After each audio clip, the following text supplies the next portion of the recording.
This is as good as it gets tonight. Okay, so if you're, don't be, just be very afraid.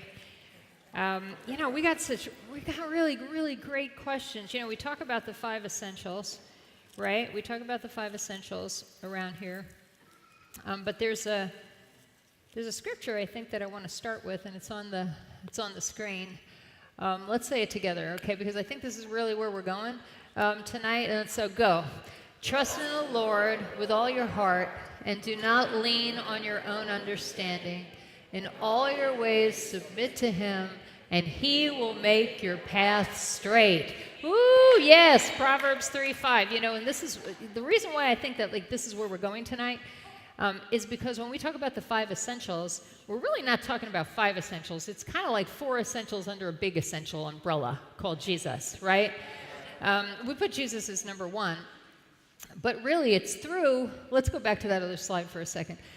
It's through Jesus, it's through the Lord, when we trust in the Lord with all our heart, when we trust in Jesus, and don't lean on our own understanding, but begin to, lean on what he wants us to do. The path that he gives us are the other 4 essentials. And that makes up the 5 essentials. And let's look at that slide and take a look at them. We said it earlier. We said Jesus, sponsor, 12 steps meetings, and service. And so under the umbrella of Jesus, we make progress in our recovery by doing these things. It's the path that he gives us. It's the straight path that he gives those of us in recovery to be able to get from here to there, to be able to get from hopeless to hopeful, to be able to get from purposeless to purposeful, to be able to get, from self-hatred to self-love, to be able to get from selfishness to selflessness.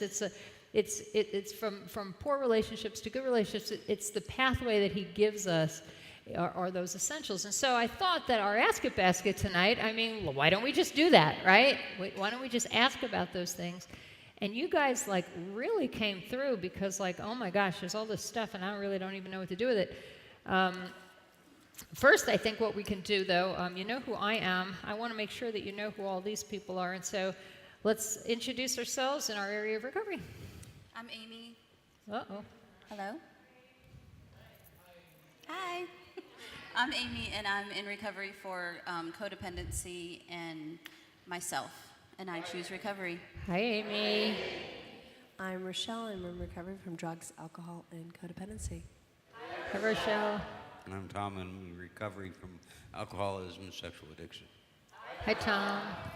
And I'm Tom, and I'm in recovery from anger and fear. We call this the Tom Tom. Okay, it's the Tom. Maybe we shouldn't have put them together. Then it could have been Tom, Amy, Tom, or something. But it's hey, whatever. Whatever. Here we go. Okay. I don't even know what they just said, but I probably don't want to. One of the things I want us to notice tonight too, is that there's a lot of different things that we're in recovery from up here. A lot of times people ask, is choose recovery just for drugs and alcohol? And the answer is absolutely not. There are many, many things that take us down. We've got anger, we've got alcoholism, sexual integrity, we've got drug addiction, codependency. Myself, I know that I struggle with codependency, and I've been addicted to nicotine and other drugs and alcohol. And so it's for a variety of different things. There's not just one thing. So let's start with, well, I guess we'll start with Jesus, right? And I thought that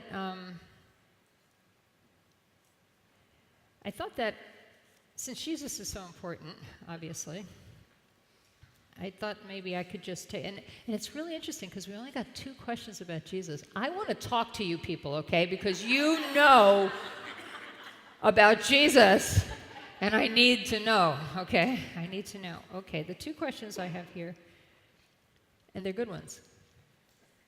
Do I have to believe in Jesus to start recovery? Right? And why is Jesus so important? I get the rest of the essentials, but why can't we do recovery without him? Which is basically the same question. And here's the deal. I want to address that because I have some personal experience with it. I had, years of recovery in traditional recovery in AA, Alcoholics Anonymous, in NA, Narcotics Anonymous, CA, Cocaine Anonymous, Al-Anon, before I began to believe in Jesus. And recovery worked really well. But it wasn't without Jesus, because I was told later on in my recovery that when I asked about that, it's like, well, I didn't believe in Jesus then, so how come I have, like, where does Jesus fit into this whole thing? I was made to understand, and I believe today, that Jesus was always calling me, was always wooing me, and that everything that happened was pulling me to him. And eventually, I got there. And that he is a loving, gracious, graceful, very patient Savior. And so if you're not at that place yet, if you're like, okay, I don't get the Jesus thing, that's why there's other essentials. That's why there's other things that you can do to be able to work a program so that God can have more time to work on you. Because all of us, you know, one of the things, and it's just a personal thing for me, one of the things that traditional programs say, like let's say in the third step is, you know, I made a decision to turn our life and will over to the care of God as we understood him. You know, here at Choose Recovery, we just say God, period. But I kind of like the as we understood him part, because as I grow, as I continue to recover, I understand him more and more and more. It's not like, oh, Jesus, period. It's like there's always more understanding about who God is. So I don't know if that helps at all, but I thought I would just kind of address that thing, and then we could go on. We have a lot of sponsor questions. Who wants them? Oh, they're all hopping up, aren't they? Can you see that? Okay, now I want one of you. One of you's got to be the, huh? Ah, okay, here she goes. We have all these sponsor questions, Rochelle. Okay. Here's something. I'll just, you know. It says, back in the day, this is a good question. It says, back in the day, this is the way we used to do it.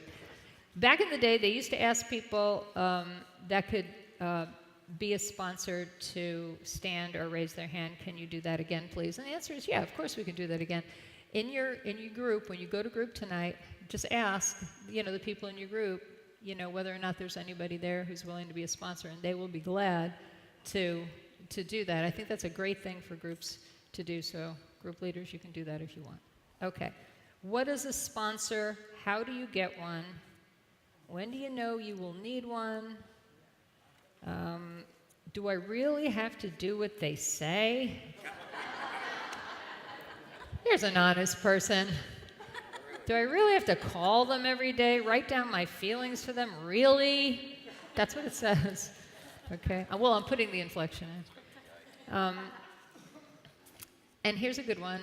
So it's sort of, how do I get a sponsor? But here's a specific one. How do I get a sponsor from Choose Recovery? There's a kind of on the same thing, but a little different. How do I find a sponsor? And how often should I talk to my sponsor? So tell us all about sponsorship, Rochelle. Well, a sponsor is to walk you through the 12 steps. If you walked through this door tonight, you should get a sponsor now, immediately. Tell us how you feel. Yeah, that is really how I feel. You should get one now. Believe me, they will save your life. I had many of them, and you know, to answer some of those questions about listening, follow suggestions, what they do. A sponsor is to walk you through the 12 steps. They tell you to call them every day, so you get in the habit of picking up the phone, calling them, and you establish a relationship. Part of sponsorship is, you know, helping give suggestions on how we can stay sober. Should you listen to them if you want to stay sober? I had many sponsors that I never listened to, and I never got sober. I mean, does a sponsor have all the answers? Maybe not. Probably not. However, it's our willingness. If you want to get sober, it's the willingness of asking someone else to walk you through this program. And so that's what I believe a sponsor is. And the other one was about getting a sponsor. Like, how do you here. find one? Like, how do you find a sponsor? You know, where... During your small groups, if you attend one of the groups according to your codependency or drugs and alcohol, chemical dependency, sexual addiction, in those small groups, You can find out who's available to be a sponsor. You can ask for a sponsor. You listen to what other people are saying. You see who's picking up chips. So a sponsor is someone who has worked the 12 steps and has some time in recovery, has a sponsor, and is going to meetings. So when you hear people talk, you can talk to them afterwards and ask them if they're available to sponsorship. And also we talk about traditional recovery meetings as well around here. If you're in a small group, your sponsor may already be sponsoring a lot of people. So there are also traditional recovery meetings. And so you just go to meetings and you listen to people. And if you find someone that you want the recovery that they have, you ask them to sponsor you. How about also, just what if there's really no, sometimes it's really hard to find a sponsor because there's not a lot of people who are available to sponsor people, but if we really need one, how do we find one? You keep attending more meetings and keep seeking them out. When you want something, if you really want it, you can find it. I know that was my past experience, and so you just keep looking. You go to more meetings. If you can't find them at the ones you're at, you find some new meetings, and you just go to more. I'm going to tell you girls, all these you ladies out there, that if you want this one for a sponsor, this is what you're going to hear. So remember that. Okay, you're going to hear all about this. You're going to hear, she's a tough one, Thank you. Thank you very much. Thank you very much. I learned from But then the again, best. she learned it right from somebody. Oh, woo! I told you. I told you. You may start sounding like your sponsor. Oh, it's getting worse now. It's getting hot in here. It's getting really hot in here. All right, be careful. This recovery stuff is dangerous. All right, who wants to talk about meetings? All right, Tom's got some meetings he wants to talk about. Meetings. What is specifically the question? Specifically, let's see what people want to know about meetings. How do I know what meeting I belong to? That's a good one. How do I learn to talk at meetings? I can't talk about my thoughts or feelings because I'm new and I don't know how to do that. So how do I find the meeting I need? How do I talk? And how do you fit a meeting in every day? I don't know. How do you fit a meal in every day? You make time for He's it. another one, guys. You see how this is going tonight, right? Okay. That's been my experience. Says if you want to do something bad enough, it's kind of like if you want to do something bad enough, if you want recovery bad enough, you will do. Yeah. Hold it You up. will do whatever's necessary. There's a thing in the How It Works says if you want what we have and are willing to go to any length to get it, any length might be going to a meeting as frequently as you humanly can. And let me soften that up a little bit. It's well worth it.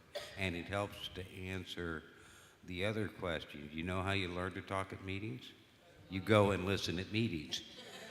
It's really pretty much that simple. I've seen people be encouraged to speak up, but they don't force it. Whether it's the non-Christian, the traditional meetings, or the Choose Recovery, I almost did. The Choose Recovery That's meetings. $1. You let people come out and grow in that. But yeah, meetings are, I hate to be all cliche, but meeting makers make it. And it doesn't That's for matter sure. what area of recovery that's in. Yeah, meeting makers make it. That is a good point, Tom. And, I remember when I was, I did not say a word in a meeting until I was about 6 months sober. And I went to meetings like all the time. And I didn't say a word because nobody made me. But then I went to this one meeting where they went around the room. And I was like, okay, I am trapped now. And now you can't shut me up. So, go for it. How about what meeting do they belong in?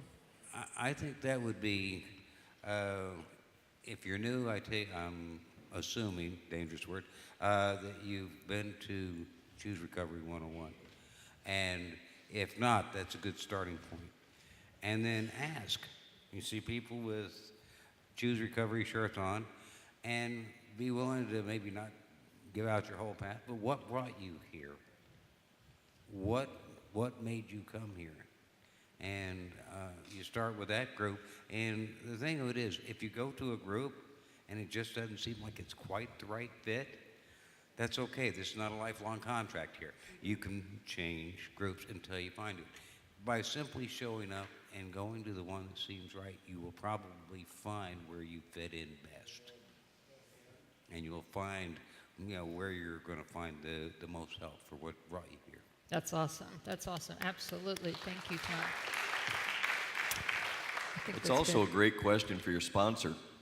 Okay, here's another one, okay? There is a theme here. Okay, so Mr. 12-Step Man, okay? All right, and there's a lot of them.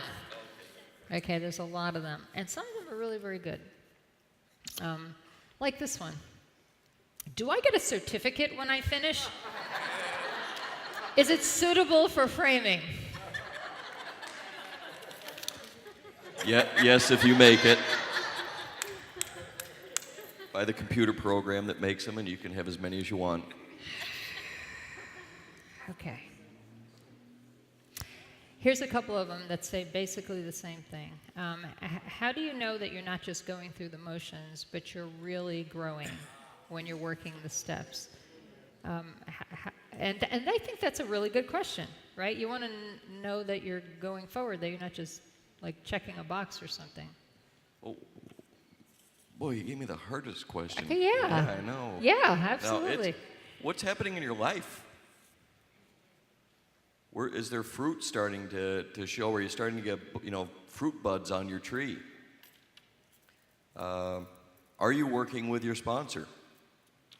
That's just those kind of things like that. How do you know? Are your relationships getting better? Hopefully, yes. If if you're working it, it's just all the things that we talk about. If you look at what each step, just look at each step, and you can look at it step by step. Is my relationship with God growing? How about those character flaws? Where am I with those? Am I working with people? Am I keeping my list short every day of taking my own inventory? And when I messed up, and when I have, when I need to make amends, do them quickly. Am I serving? Am I involved? Am I connecting? Do I have an accountability team? Do I have a sponsor? Do you want me to keep going? Yeah. Okay, great. Absolutely. I mean, Perfect. this is like I'm thinking, okay, yes, no, Yeah. no, yes, no. And those are the simple things. Just keep on going on that too. Yeah. Are you then also sowing into other people? Are you living the principles that you're learning? And speaking of the principles that you're learning, for those of people who are new, and this is a question, I think a general question, what exactly are the 12 steps designed to do? What are we doing? Why do we do that? If you think of it, the way I always thought of it was a set of plans or a blueprint. It's a guideline. It's a step-by-step process to bring order to chaos. If you look at it, we always, where were we? Obviously, I would guess none of us are here because we had order in our lives. Just a guess. I know I'm not.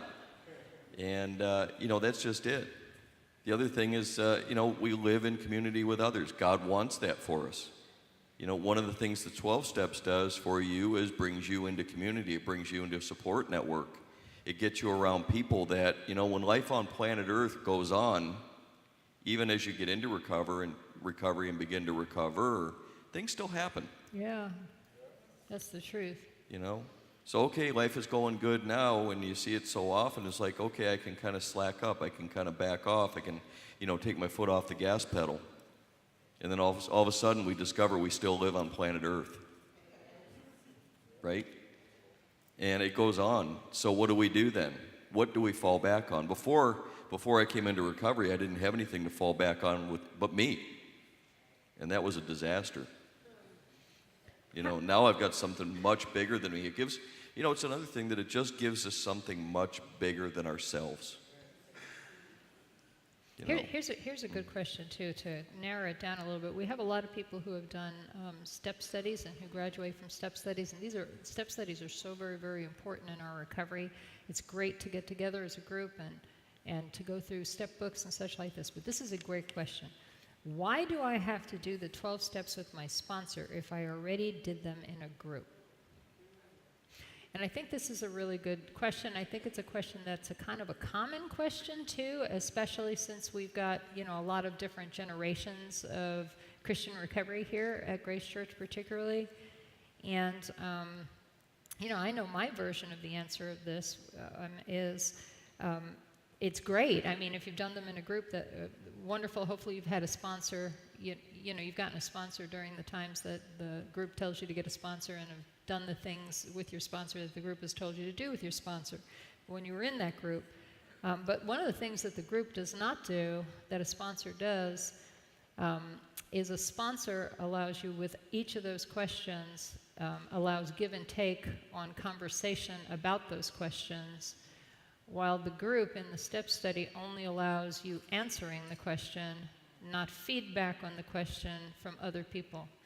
And so in order for that growth to take place, we need both things to happen. We need to be able to share the thing that we want to answer, but we also need the feedback from another person to be able to see things in a different way, in fresh ways, and to be able to grow. I don't know if that makes sense, and that's sort of my answer on that. I would say also too, just the thing, everything that you couldn't, wouldn't, shouldn't talk about in the group is you work on with your sponsor. It's that level of intimacy. It's that top level. It's all the things that are, next to God is probably going to be who you share the most intimate details with. And it's in a covenant relationship, which your group is. I understand that. But it's something where you can work it out one-on-one. It's that one-to-one connection. And it's just something that, until you've experienced it, it's tough to understand. But when you've experienced it, you never want to be without. That sounds good, doesn't it? Yeah, let's give Tom a hand for that. We're going to want to give Amy a couple of service questions here, and then we're going to get some altar time in. Okay, so here, the fifth essential, service. Amy, you know about service. Yes, I know you do. Amy knows service, okay?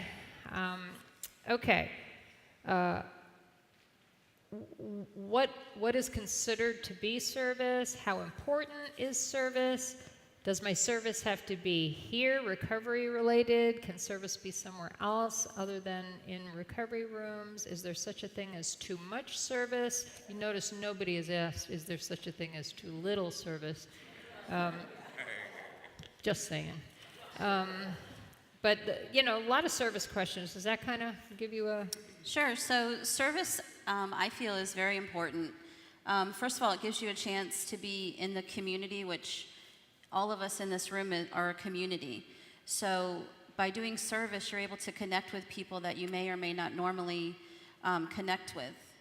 For myself, I'm an introvert, but putting me in a place of service where I have something to do, it allows me to step outside of my own self and be something bigger than myself to be able to communicate with people.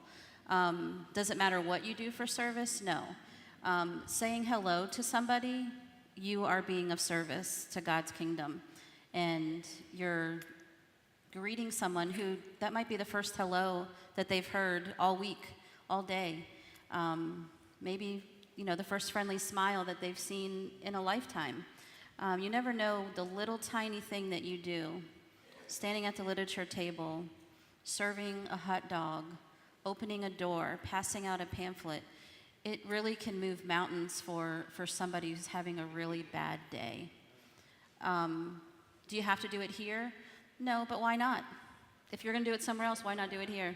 You can do it here and you can do it somewhere else. Nobody is above service, nobody is below it. The only reason why we're up here is because we've sat down there.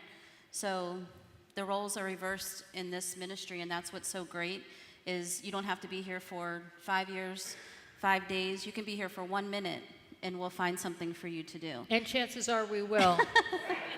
So if you're just standing still, we're going to slap a name tag on you, and you better know that. yes. Okay, that's it. And a lot of the great recovery stories that you hear in testimonies, it's because they started off serving. It gives you purpose that, wait, I have to go to that meeting tonight, even though I don't want to, because I signed up for that.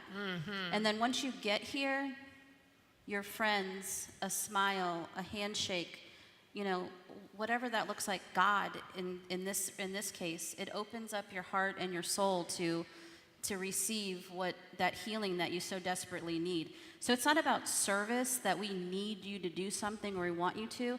It's about really what you're going to receive from it. And then when we receive stuff, we're able to give it back to people that need it more than we do.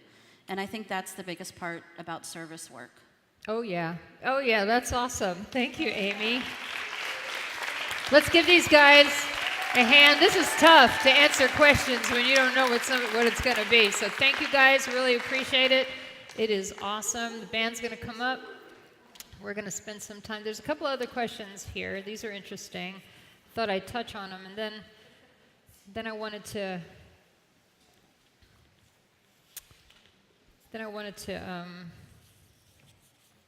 share something personal with you. Here's a question about the 5 essentials. Why are they all important? Can I leave one out? Of course you can. You can do anything you want. You're a grown-up. Is it wise? That's another question. Whether or not it's wise is another question. Okay, if I only have time for the 3 of these, which are the most important?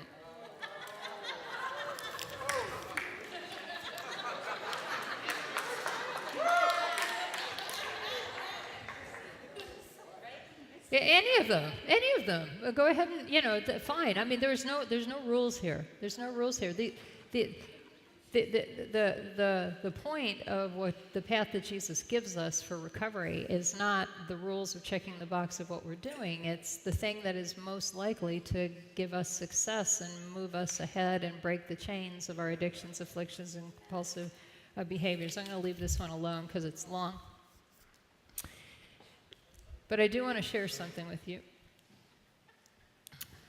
And they're like, wait a minute, that was my question. There is a reason I'm looking at my phone. It's not just because it rang. So today I was doing my devotions, right? And this is what occurred to me. I read in Romans, the book of Romans, chapter 6, verse 6. And so hear what I heard and see if you follow me. It says, we know that our old sinful selves were crucified with Christ so that sin might lose its power in our lives. We are no longer slaves to sin. And so this is what I wrote. I'm just going to read you. I wrote, I imagine a cage filled with all the sinful excesses there are. Sex, drugs, money, greed, rage, food, sloth, superiority, racism, control, character assassination, murder, violence, acting out, all the sins in a cage. And in order to engage in all of these, which produce immediate gratification for the discomfort caused by being human, the hole in our soul, right? All you have to do is lock yourself in the cage and live there and throw away the key. You live in the cage, engaging in whatever you want, but life passes you by outside the cage. Your spouse comes near the cage, your kids, your job, you reach out, they turn away, they pass by.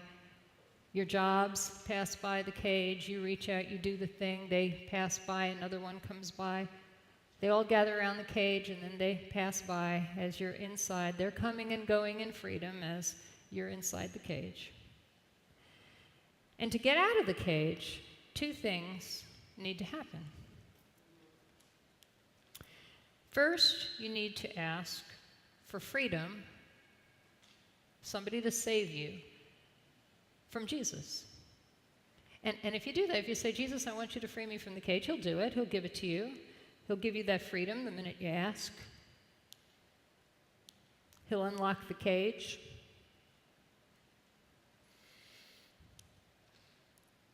And then you're no longer a prisoner. And he offers you a hand inside the cage, but you're still in the cage. You can accept him as a savior and still be in the cage. And he hands you a hand, and you look around, and you go, no more sin, you mean? It's either the cage or Jesus? And you need to make a decision. You're not a slave anymore. The cage is open. So now you have an option that'll allow you to move freely about the world without sin. And Jesus will move freely about with you, or more accurately, you move anywhere you like with Jesus leading you outside the cage. You'll have Jesus' hand instead of being in the cage. He offers recovery from sin and strategies to achieve it. He offers ways to make freedom in him give you the comfort he offers to fill the hole in the soul that the sin was trying to fill. But the second thing you have to do is you have to get up and you have to walk with him out of the cage. And lots of people stay sitting in an open cage.